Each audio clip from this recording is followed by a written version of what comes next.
اللہ یتوفی الانفس حین موتها والتی لم تمت فی منامها. اس آیت کو بھی پھر نوٹ کر لیجئے، قادیانیوں نے جو بھی فساد ذہنوں میں پیدا کیا ہوا ہے، یہ میں سورہ آل عمران سے لے کے مسلسل اس کو واضح کر رہا ہوں کہ یہ توفی جو ہے، توفا یتوفا، باب تفاعل، پورا لے لینا، قبض کر لینا، قبضے میں لے لینا. اللہ یتوفی الانفس حین موتها، اللہ تعالیٰ قبض کر لیتا ہے جانوں کو اور شعور کو جبکہ اس کی موت کا وقت ہوتا ہے. واللتی لم تمت فی منامها، جن کے موت کا وقت نہیں ہے تو نیند میں قبض کر لے. نیند میں شعور چلا گیا، جان موجود ہے. موت جب ہوتی ہے شعور بھی گیا، جان بھی گئی، جسم یہاں ہے.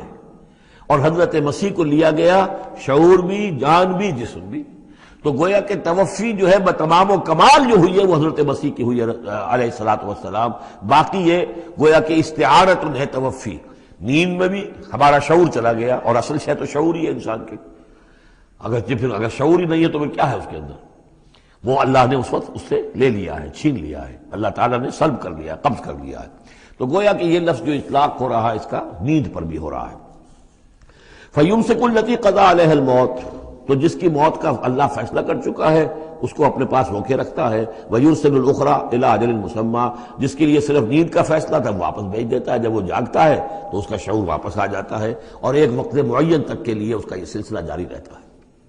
ان فی ذلک لآیات لقوم یتفکرون، یقیناً اس میں نشانیاں ہیں ان لوگوں کے لیے جو غور و فکر سے کام لیں.